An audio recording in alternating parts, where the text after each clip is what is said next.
Orale! Bienvenidos and welcome to the Familia FFP podcast. This is Jorge Martin and Familia. We are on YouTube. It's the NFL Insider Series. We are continuing this. We're rounding third, heading to home on this one. It's been just absolutely phenomenal experience getting people to come back. There's been some new guests that have come on and just dropped the knowledge. I tell you, I'm just so thankful for everybody for coming on, including our guest who's a return appearance.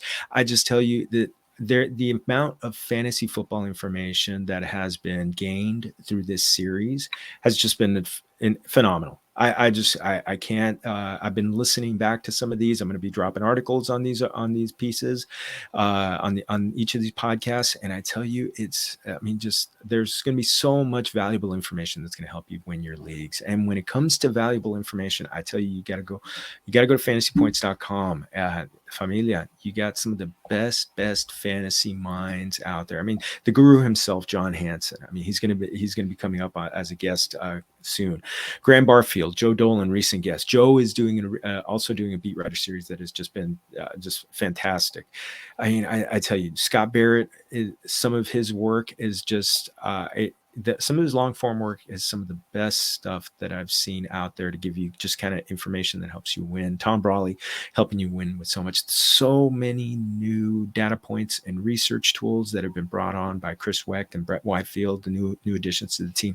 Make sure you go to fantasypoints.com and put in the promo code Familia22, or if you want to do it in Spanish, Familia22. Get yourself 10% off. And Familia, when I talk about return guests, I tell you this.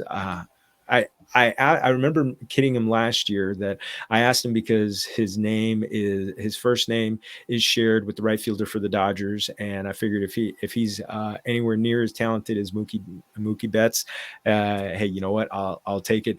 Hey, you know what? His takes on everything Seahawks were just fantastic. I mean, I remember the O-line breakdown was just something out of this world. There have been some changes this year. He's going to give us kind of like the fans' perspective.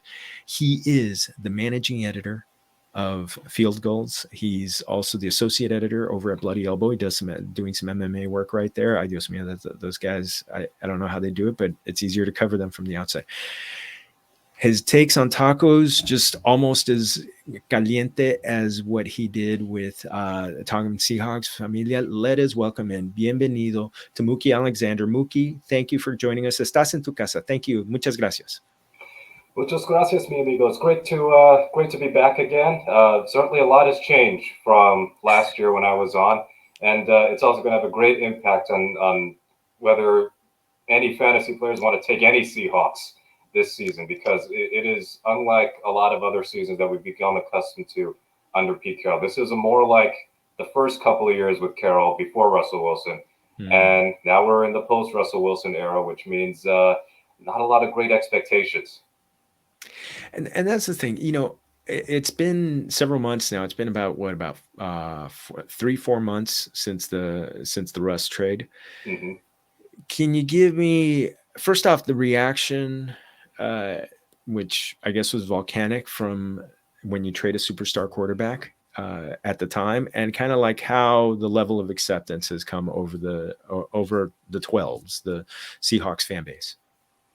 Well, in the 4 months since the trade has happened, I still think there is kind of like a split camp. It is still overwhelmingly like people wanted to keep Wilson and move on for Pete Carroll and see what Wilson is like under a different coach. Well, the good news is he's going to be under a different coach. The bad news is it's on another team. So you kind of got this Team Pete versus Team Russ sort of debate here. So the majority of fans, I would think, are really upset that the best quarterback in franchise history is gone. He's off to the Denver Broncos, and the next time we see him again is Week 1 in Seattle, but for the Denver Broncos. And just the fact that this team's going to have a downgraded quarterback for sure this year. And then it's not that easy to just find your next franchise quarterback. It took this team a really long time just to find somebody who's got Hall of Fame potential. So like Dave Craig and Matt Hasselbeck, very good quarterbacks, not Hall of Fame caliber players. But Russell Wilson, he is absolutely a future Hall of Famer in my eyes. And to just find that next great quarterback, you only wish it was that easy. I mean, they found him in the 3rd round. So if they're hoping to strike, if they're hoping to catch lightning in a bottle again and doing that in the second or third round of next year's draft, I mean, they're really trying to swing for the fences and hope for the best. So they got 2 first rounders next year. So I guess the people who supported the Wilson trade look at it from a couple reasons. One, is Russell Wilson worth $50 million a year, which is the contract he would likely command at the end of his current deal. And I can understand from that point of view that Wilson may be a very good quarterback still. He didn't have a great 2021 and he got injured. But will his style hold up such that at age 35 or 36, he's still going to be worth that money and still a high-end quarterback at that age?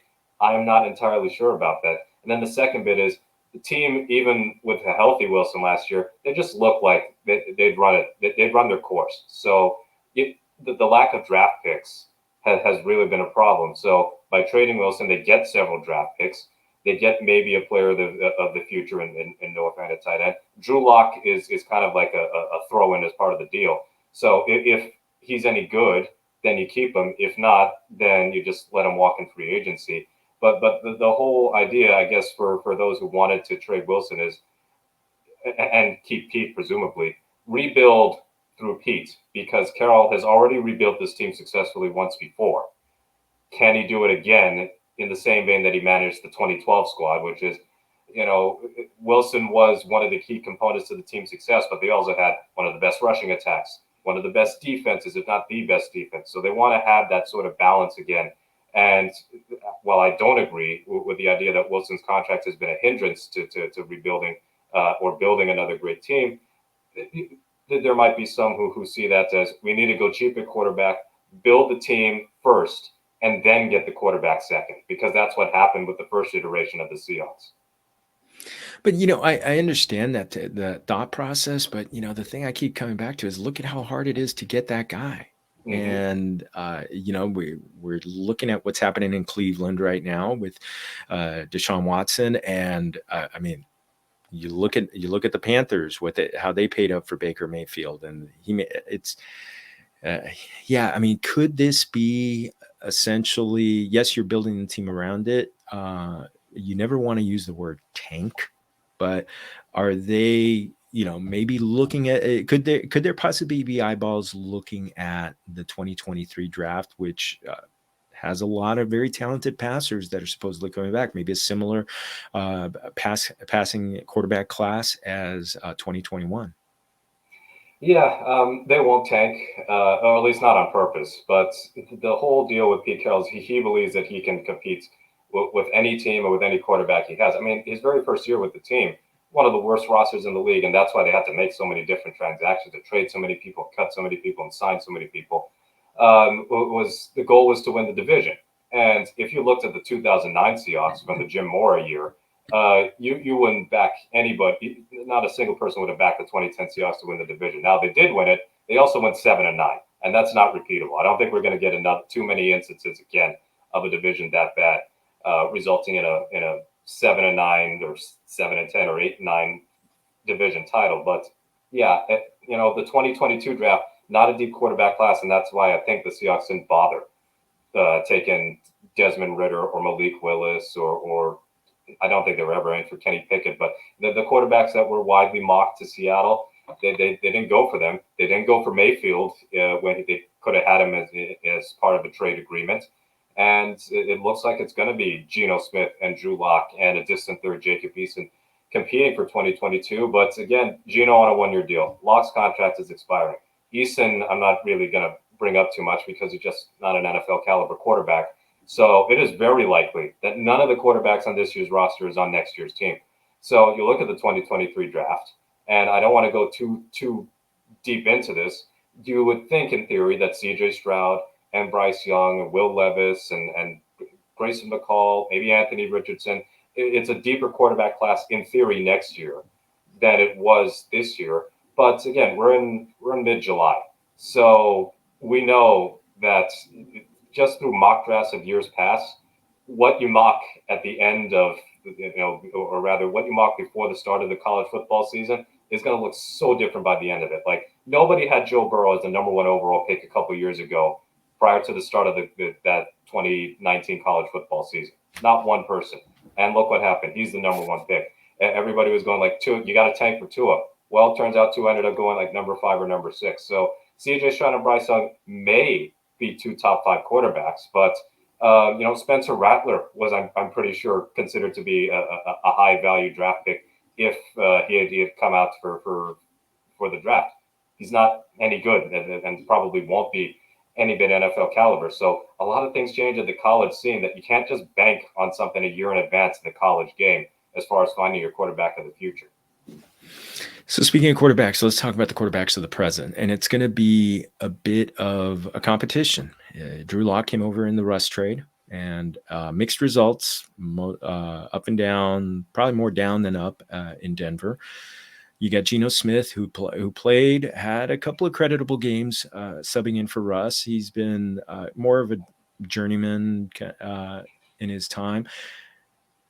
I want to ask this kind of like as a two-part question because I don't know if anybody's going to be drafting either of those two other than maybe as a backup or as a streamer in a really, really, advantageous matchup, maybe in DFS. But who do you kind of see taking the lead and being the starter at game one? And how does that person, how is that going to impact the fantasy value of guys like DK Metcalf and Tyler Lockett and the amount of targets and quality targets that they're going to get? Well, from what Pete Carroll has said, Geno is, quote, in the lead. But again, we're in the summertime. We haven't had preseason yet. A whole lot can change from now until then. And you rarely take Carroll's quotes at face value because it's coach speak. It's just classic coach speak. He's no different than the other 30-some-odd coaches in this league. But I would like to think that they're going to start Drew Lock. The thing with Geno is we know what he is at this point. Like, he got drafted in 2013. He's not some young guy looking for a second chance. He's only a year or two younger than Wilson. And there's a reason why he's been a journeyman for a while, because the couple of years that he started with the New York Jets was a turnover machine. I think he had 21 interceptions in his rookie year. And thankfully, the turnovers weren't a thing in his few games in Seattle. But over the course of a season, that's not going to hold up. I mean, he's just not accurate. Neither one of these quarterbacks is accurate. But you got to think that Drew Lock at least has some untapped potential that Geno just doesn't have. Geno is who he is at this point. The track record of quarterbacks going like 6-7 years between starting jobs and then suddenly performing at a decent level, that's got to be so small, if not just outright non-existent. But in Lock's case, if I could defend him a little bit, Denver has just been a black hole for offense since Peyton Manning retired. And I think a lot of it is down to coaching, because I don't think that's a talentless group that they have there. And maybe Lock just needs better coaching. And maybe Seattle can provide that. You got Shane Waldron at the offensive coordinator position, and this is his second season. He gets the chance to work with a quarterback that he can help build up, as opposed to working with Wilson, who at this point is an established talent, and you're just trying to work to his strengths. So with Drew Lock, I think I looked at the fantasy projections, and Lock is a bit higher. I think he's ranked at 35th in terms of projected fantasy points compared to Geno's 46th, and that's going off of ESPN's. And I think that's on the assumption that Lock will start. And I think even if he doesn't start game one, I suspect Lock is going to start more games than Geno Smith, assuming no injuries or anything like that. I mean, he just has better tools, I think, to succeed in this league, long term than Geno. Neither one of them is good or has proven to be good. But if you want me to pick which quarterback I'd rather see start, it's going to be Lock. Now, as far as who would it impact in terms of targets and whatnot, I think if it's Geno starting, I would really hammer the idea of getting DK Metcalf, because Geno and Metcalf have had a pretty good chemistry in their limited sample size together. I mean, his catch rates, Metcalf, that is, was higher with Geno Smith over that handful of games than on either side of Russell Wilson's injury.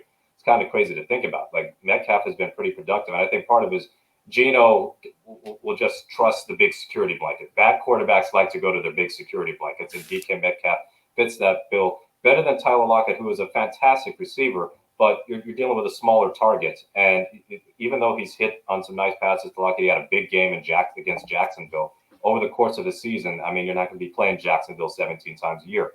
So if it's Lock starting, I think the already built-in chemistry between him and Noah Fant is going to be pretty pivotal, because Fant is a borderline top 10, top 12 tight end. I mean, he's projected to be 14th in fantasy points at the tight end position, which not too bad. I think he was 12th last year. He's got 68 catches last year, 62 catches the year before that. He's racked up almost 2,000 receiving yards. So not all of it, of course, with Locke. He's had Teddy Bridgewater and other quarterbacks, but still, one of the goals for this season for Seattle, I would think, is to use the tight end more, because Wilson doesn't. He never really has on a consistent basis, other than Jimmy Graham. So with Drew Lock, I think he's going to go with a lot of play action boots to the tight end, or they're going to set up routes where Fant is lined up at receiver, and you have that big bodied option on the outside to throw to. So if it's Lock, I would look at Fant as a potential pickup, especially if you're in DFS and you want to just double up and it's a favorable matchup. And for Geno, I think Metcalf would be the safer bet over Lockett as far as long-term projections. But, Lockett is such a good player that he can probably have success with just about any quarterback, especially if he can just be schemed for simple quick passes. That's awesome. And it looks like it could be pretty centralized between those three. I mean, do you see anybody else, any kind of sleeper on the pass catching, or just because of the fact that, we're not talking about elite quarterbacks, that it's going to be pretty concentrated on those three guys? Yeah, I think it's going to be concentrated on those three. In large part, there are a couple of things here. One, the likelihood that the Seahawks are going to run the ball quite a bit. And by that, I mean, like, not being the most run-heavy team in the league or something, but somewhere towards a lot of early down running compared to the rest of the league. Now, where that could change is if the Seahawks have got to come from behind a lot, then they have no choice but to pass. But if they have no choice but to pass, and you need a comeback, you need points in a hurry, you're not going to go to your number 3 and number 4 targets. You're going to go to Lockett, you're going to go to Metcalf, you're going to go to Noah Fant. So, Freddie Swain is a decent third option of wide receiver, but his stats aren't gaudy and really haven't been. A lot of his touchdowns, I'm almost embarrassed to say, but a lot of his touchdowns are just him being 5-10 yards wide open on busted coverages. D. Eskridge, the rookie from Western Michigan, he had a disappointing rookie year. Not all of it was his fault. I mean, he got injured in training camp, and then he got concussed badly in the opening day of the season. So we missed quite a bit of time. So we only had 10 catches, and he didn't crack 100 yards receiving. He just had 1 touchdown. I would think that they're going to get involved a little bit more in the offense to try to have him maybe more as the third wide receiver option, because he can fly. He's much faster than Swain. He's got good straight line speed and just good NFL quality speed. It's not just running a straight line or whatever your 40 time is. And another thing that could benefit Eskridge in terms of fantasy points is the possibility of using him in jet motions, having him run the ball. So if you can get some rushing yards in addition to receiving yards, and there might be something there. But ultimately, I don't see a big second-year leap for him to the point where anybody would want to take him fantasy. So if you want to take any receiving targets from the Seahawks, it's got to be those three that I mentioned: Fant, Lockett, and Metcalf. Will Dissly could be like a last resort option, but he's more of a blocking tight end. Seattle kind of overpaid him a bit, but giving him top 15 money. But Dissly's got reliable hands, and he can be good in seam passes and just getting a couple of catches here and there. But Fant is going to get the lion's share of work in the passing game. Fantastic. You mentioned the running game. And one of the big intriguing questions is, how are the rushes going to be broken up between Rashaad Penny, the incumbent, and then we've also got the rookie Ken Walker, who was I believe is the second running back taken in the draft this year. Chris Carson, I know, is still technically on the roster, but I think the big expectation is that health is not going to permit him. So unless you have some insight on there, can we kind of break down how the carries could be between Penny, who was a league winner for a lot of people last year, and Walker, who I know Graham Barfield said is the best pure runner out of all the running backs who were taken in the NFL draft this year? Yeah, the running back situation is fascinating because, as you mentioned, Chris Carson's had the neck injury still dealing with. In fact, Field Goals got to interview him not too long ago, and he didn't give away too much. He's just trying to take it one day at a time and get the rehab recovery going. But realistically, and the Seahawks just have a bad history with neck injuries. I mean, if it's not him, it's Cliff Averill. It's Cam Chancellor. It's Max Strawn, the fullback from back in the day. Ooh, I mean, they've had quite a few players. Ricardo Lockett, I believe, too. They've had quite a few players deal with neck injuries and then they don't recover. So for Chris Carson, I think it is more likely than not that we've seen the last of him in this league. And it's sad to say because he's really overachieved. A 7th-round draft pick that Seattle was really high on, and he lived up to the training camp hype. And then he gets a broken ankle in his rookie year. He's just never been able to stay healthy, but nothing as serious as this. I mean, now you got a broken ankle, cracked hip a couple of years ago, but neck, you really don't want to mess with. You don't want to risk paralysis. So I think that Carson is not going to be playing this year at the very least, and probably never again. So that leaves you with Penny and Walker because DJ Dallas and Travis Homer more third down backs and guys who will get emergency carries. So Penny just went from not being a factor and somebody that Seattle fans, including myself, thought, man, it's just not happening for him. I mean, he's been in the league 4 years. He's been injured a lot, and he's just not been consistently effective. And then in December, he turned into the greatest running back in the league. It was incredible. I mean, he finished the year with 749 yards, and he entered December with like 100-something. I mean, it was if that. It was absolutely crazy to watch him have this transformation into really what the Seahawks hoped he would be by taking him in the first round back in 2018. So by getting him this 1 year prove-it deal, the hope is that Penny is the bell cow back. He's the lead back. This is going to be his opportunity to get season-long starting duties because up until I think the second Cardinals game last year, he never even had an NFL start. So you got to put that into perspective, considering Carson had been injured during that time, and there've been other running backs, handling the rock there. But for Penny, I think that he's shown his explosiveness and his speed such that he could be a decent pick. Now I know he's not ranked high or projected high in terms of running back success compared to your Jonathan Taylors or Nick Chubbs, but he could be a decent late round option, even somebody would pick up in free agency if he goes undrafted because he can pop off for 100 plus at any given moment because he's so good with explosive rushes. I mean, a lot of his big games the last couple of weeks of the season, I think against Detroit and against Arizona, I mean, he was racking up 20 plus yard carries on the regular. So I think Penny has the potential to really break out this year if he can stay healthy. And then Kenneth Walker, I loved him in college. I thought he was absolutely phenomenal. And while running backs winning the Heisman Trophy is probably not going to be a thing ever again with this quarterback and the quarterback-dominated voting, I mean, Walker, you couldn't deny that he was one of not the absolute best running back in the country. I think he won the Doak Walker Award. And the one drawback for him is that he's not good in pass protection, or at least hasn't proven that. So if they're going to be obvious passing downs, he's not going to be in the game. So if he's not in the game, then he's not going to be able to rack up any fantasy points or regular old rushing yards and receiving yards. And he's also not been proven to be a receiving back. So I think that Walker will get carries, though. I think he's not going to be commanding like the big workload that I expect Breece Hall over with the New York Jets to.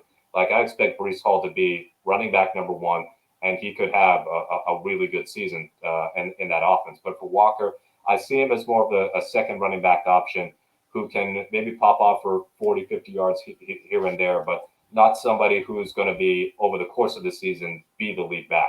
Now, if Penny gets injured and has to miss an extended period of time, then you really got to keep your eye on Walker because I think his potential is off the charts in terms of what he can provide at the position. But, of course, the big issue for both of them, and they can't control it, the offensive line, because you're looking at potentially two rookie tackles.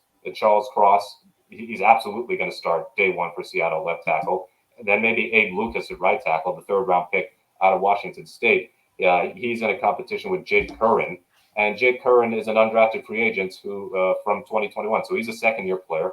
And then somebody else who could also be in the mix at right tackle is Stone Forsythe, who normally plays left tackle, and he was taken in the 6th round. He's a second-year player. So it is a very inexperienced offensive line when you look at potentially two rookie tackles and a third-year left guard in Damian Lewis, and that's only a second year at the position. So you got your veterans Austin Blythe and Gabe Jackson, but the inexperience at the tackle positions could produce some growing pains in terms of the effectiveness of the Seahawks rushing attack. Fantastic. I was going to ask you about the offensive line next, so you nailed it. So I just want to finish off on the other side of the ball. This has been a defense that, I mean, Pete has had a reputation as a defensive coach. The defenses the past couple of years have been beatable. How do they shape up this year, first versus the pass and then against the run? Well, against the run, they've been pretty good the last couple of years. I mean, the run defense, I'm not too worried about. They've got pretty good depth in the interior of the defensive line. You got Quentin Jefferson back. I think he was with the Raiders last year. He'll know the system. You've got Poona Ford and Brian Monet, two very underrated defensive tackles. Shelby Harris can play defensive tackle or defensive end. And then Jamal Adams should be back from injury and able to play week one. And for all the criticisms of him, I don't think run defense is a problem for him if he goes down in the box and looks to run blitz. Linebackers, I think, will also be pretty good against the run as well. So it's defending the pass. It's going to be the big question mark, because can the pass rush generate any sort of consistent pressure on quarterbacks? Because they were near the bottom in pressure rate in really the last 3 seasons. Since Frank Clark left in the trade, they've just had zero consistent pass rush, especially just within the front four. And this year, they've done some retooling. I mean, Darrell Taylor had a breakout, what I would call a rookie year, because he didn't play in 2020 due to injury. So 2021 to me was his real rookie year, even though he's a third-year player now. You've got Uchenna Nwosu, outside linebacker in this 3-4 defense he's brought over from the Chargers, somebody with some potential as well. They also drafted Boy Mafe from Minnesota in the 2nd round and Tyreek Smith in the 5th round for Ohio State. So a lot of young guys there who could produce something and contribute something to the pass rush. But there's no singular dominant edge rusher in the way that you have, Von Miller in his prime or T.J. Watt for the Pittsburgh Steelers. So double-digit sacks, I don't think is really going to materialize for anybody but Taylor, and that's not a guarantee. So if they can't get after the quarterback, then that means they're going to be picked on in the secondary. And think about how inexperienced the secondary is. Sidney Jones is the most experienced guy, but he has so few games under his belt because of all the injuries he's had. He's been in the league for 4 or 5 years, but there have been quite a few games that he's missed because of injury. And then you have Trey Brown, 2nd-year player, season-ending injury in his rookie year. You've got rookies in Kobe Bryant and Tariq Woolen. So more inexperience. You hope that they're going to be good, but they might not be good right out of the box. So you have Artie Burns, veteran cornerback who was kind of a bust in Pittsburgh, was able to revive himself a bit in Chicago, but he also had a serious injury there too. So at the nickel position, you've got Justin Coleman, and who's coming back to Seattle, and Ugo Amadi. But just in general, they could get picked on in the passing game, especially if the pass rush does not show up. If the pass rush struggles, I don't expect the secondary to hold up, even with the great safety pairing of Adams and Quandre Diggs. So if you were to go with the Seahawks defense and special teams, the sacks might not be plentiful, and the interceptions haven't been plentiful for a good while. I mean, they were near the bottom of the league in interceptions, and it took them 16 weeks to have a cornerback get an interception. And that was DJ Reed, who had 2 against the Detroit Lions. Tim Boyle was the quarterback that day, and DJ Reed ended up going to the New York Jets. So hopefully with what the new defensive coordinator, Clint Hurts, is saying, they want to be more aggressive. They want to be more, have their ears pinned back and go after the quarterback and go for turnovers, that they might, they might overshoot their projections, which is to be near the bottom of the league. But at best, I think their ceiling is average. I mean, last year they were 11th in points allowed, but they gave up a ton of yards, and it was kind of like death by 1,000 cuts. So, they're not going to give up explosive plays. They're not going to give up 50, 60-yard runs or 50, 60-yard passes, but they're going to give up 5 yards here and 8 yards there and 9 yards here. So, all that adds up, and that's why the time of possession last year was so lopsided. The defense was on the field forever, in part because the offense couldn't sustain drives, but the other part was the defense was just giving the other team the short stuff so that they can move methodically instead of move within a couple of plays. And I feel like the latter is worse in that way. So the Seahawks defense and special teams, there's a lot of potential there. But will that potential be realized in 2022? I don't think so.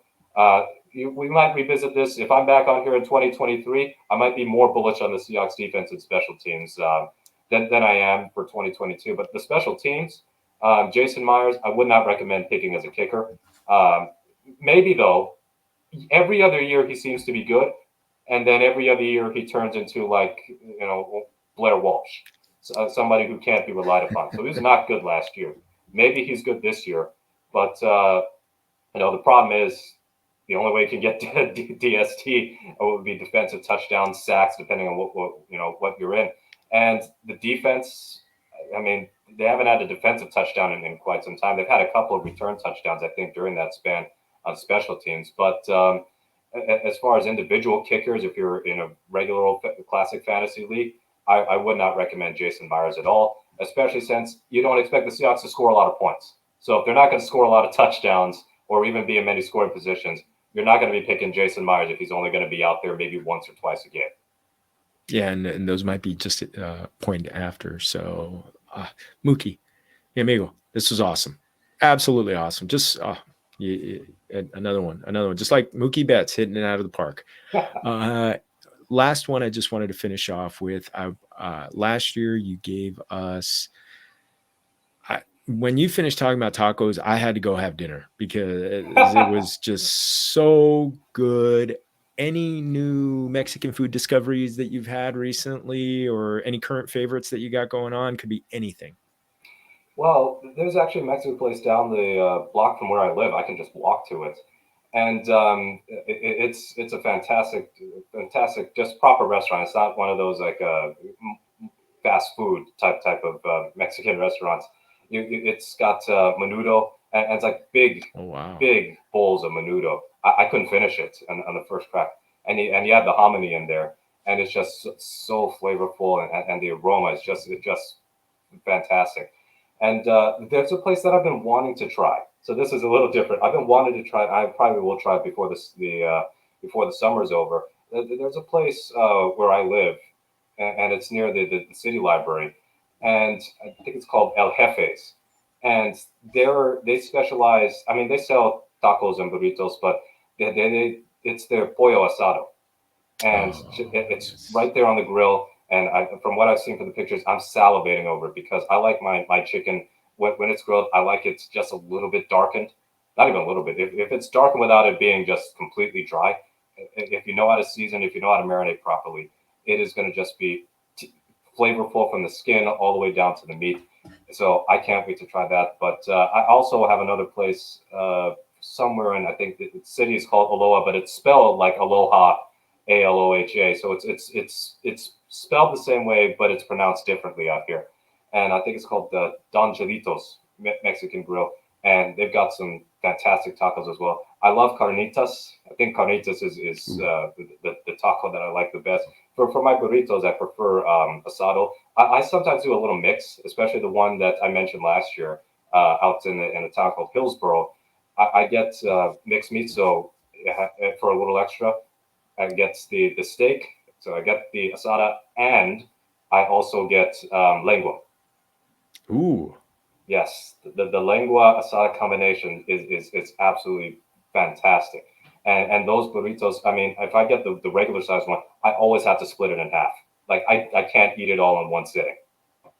Hey, you know what? It's lunch the next day, right? Oh yeah, that's the best thing. Whenever I buy Mexican food, it is never just one meal. It is always through multiple meals, especially if it's menudo or if it's a mojada plate, because I love fried fish. So the mojada plates, you add in the half dozen corn tortillas, and it just lasts me the whole day. Well, you know that menudo is one of the great cure-alls if you've had a little too much tequila or cerveza the night before. Yes. So just, from Dr. Jorge right there. You can't go wrong with menudo. I mean, it is such a simple meal. It is such a simple meal, and the spices. Oh man, I love spicy food. So when the broth, and when you have that aroma and you can just smell it, and then you have all the tripe in there too. It's just divine. It is heavenly. Oh man. Well, this was heavenly itself. Muchas gracias, Mookie. Hey, just let's close up shop. Let's point people to your work and what you got coming up for a training camp. Well, thanks again for having me on. Muchas gracias. My Twitter, at Mookie Alexander. You can find me on fieldgoals.com as the managing editor and on bloodyelbow.com as the associate editor. So if you're a boxing fan, UFC fan, I cover both. And then for the field goal side, we're going to have quite a bit of training camp coverage. And we were hoping to get some on-site coverage, too, for at least one of those sessions, which we did last year, and we're hoping to do again this year. So you get a first-hand view of what's to come, because the Seahawks season, no great expectations. The over-under, I think, for wins is 5.5. I think they'll hit the over on that. But we're not thinking playoffs. We're thinking about building towards the future and whether or not there is potential on this team, as opposed to everything needs to go and it's like a clearance sale. So there are going to be some camp battles. There are going to be a lot of young, exciting players that we hope are part of the next generation of great Seahawks teams, and not a kind of like a throwback to when the Seahawks were really bad in the 90s, which is the shirt I'm wearing, by the way. I mean, it is a vintage Seahawks shirt. And if you remember that old logo, other than a few years in the 80s, the Seahawks were anywhere from mediocre to downright awful. So we're hoping that the 2020s are not like the 1990s again.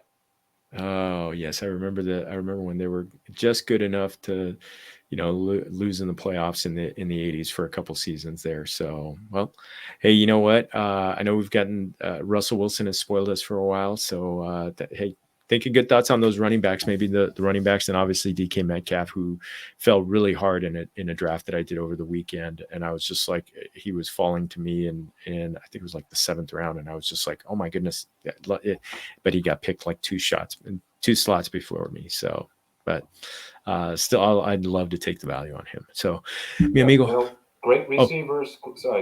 Great receivers work with any quarterback. Larry Fitzgerald, one of the greatest wide receivers of all time, had maybe 4 years of good quarterbacks. Carson Palmer and a couple years of Kurt Warner. But we'll see if Metcalf is among that group of great receivers, if he can succeed with a significant downgraded quarterback. I think he can. I think he's one of those players, even if others may be skeptical because of the types of routes he prefers to run and succeeds at. He won't have the deep ball success like he did with Wilson, but he might be able to contribute in other ways. He's not nearly the type of one-trick pony that people have made him out to be. Oh, fantastic. Oh, mi amigo. Again, muchas gracias. And familia, gracias to you for checking in. Any 12s out there who are tuning in, hey, you know what?